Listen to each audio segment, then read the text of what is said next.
profondeur, puisque je parle de la forme, il y a encore quelque chose qui m'est rentré dans la tête, qui m'a fait mal et qui confirme le manque de sérieux de cette activité ici.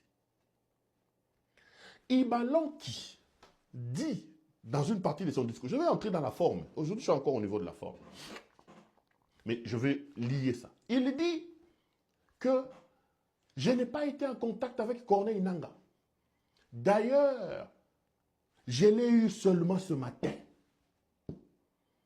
Soyez sérieux quand même, nos amis là-bas à Goma. Soyez sérieux. Quelle est l'importance de ces mensonges ici?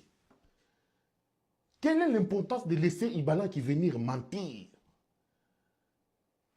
Il dit que moi, je n'avais pas vu Corneille Nangaa, je ne l'avais pas appelé, c'est lui qui m'a appelé, j'ai parlé avec lui seulement ce matin.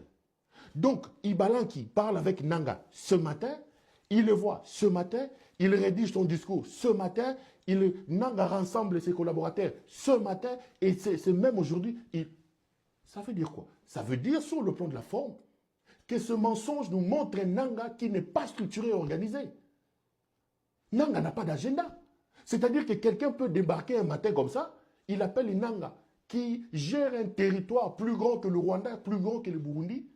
Quelqu'un débarque le matin, il appelle, et Nangaa bouscule tout, il reçoit ce monsieur et il vient s'exposer avec un monsieur qu'il a rencontré ce matin. Est-ce que vous vous rendez compte de ce que vous faites parfois? Quelle était l'importance de ces mensonges-là? Quelle était l'importance de ces mensonges-là? Donc, Nangaa azalakana agenda te. Nangaa, je sais que je ne me ferai pas d'amis par rapport à ce que j'ai dit, mais personne n'a le droit de me retirer ma liberté.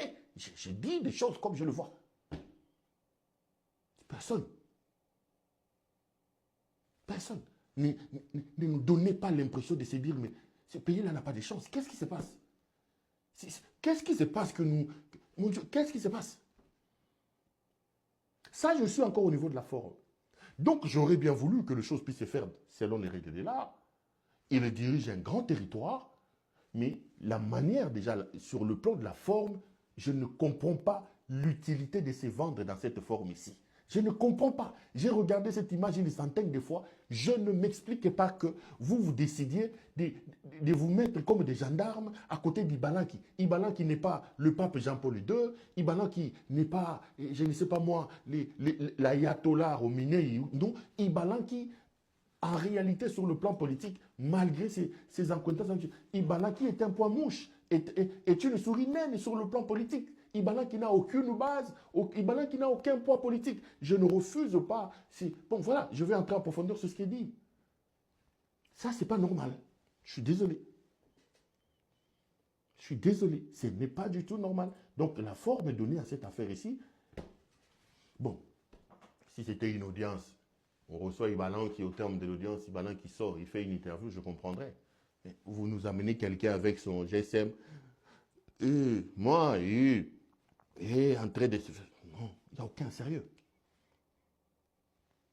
Il n'y a aucun sérieux, les amis. Il n'y a aucun sérieux.